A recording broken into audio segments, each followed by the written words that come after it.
পূজা এলেই অন্যান্য আনুষঙ্গিক পণ্যের মতো বেড়ে যায় ঢোলের চাহিদা। তাই শেষ মুহূর্তে রাত দিন খেটে নানা ধরনের ঢোল তৈরিতে এখন ব্যস্ত মানিকগঞ্জের ঢোল কারিগররা।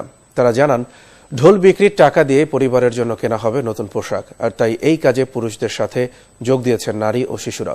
মনিরুল ইসলাম মিহিরের তথ্য, ছবিতে প্রতিবেদন। মানিকগঞ্জের ঘিওর উপজেলার বালিয়াখোড়া গ্রামের ঢোল কারিগর পাড়ায় এখন দিনরাত চলছে ঠুকঠাক আওয়াজ, চলছে ঢোল বানানোর মহা উৎসব।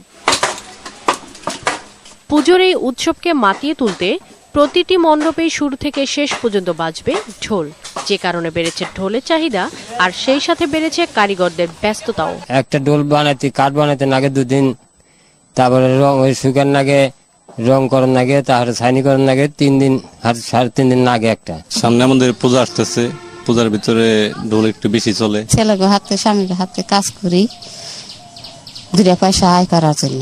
ঢোল বিক্রির উপার্জন দিয়েই কেনা হবে পুজোর পোশাক। তাই শিশু ও নারী সহ পরিবারের সবাই এখন ব্যস্ত ঢোল তৈরির কাজে। ঢোল বানিয়ে ঢাকা নিয়ে জামা কাপড় দেবো, এই জন্য তাড়াতাড়ি করে দিন করে খাটতেছে।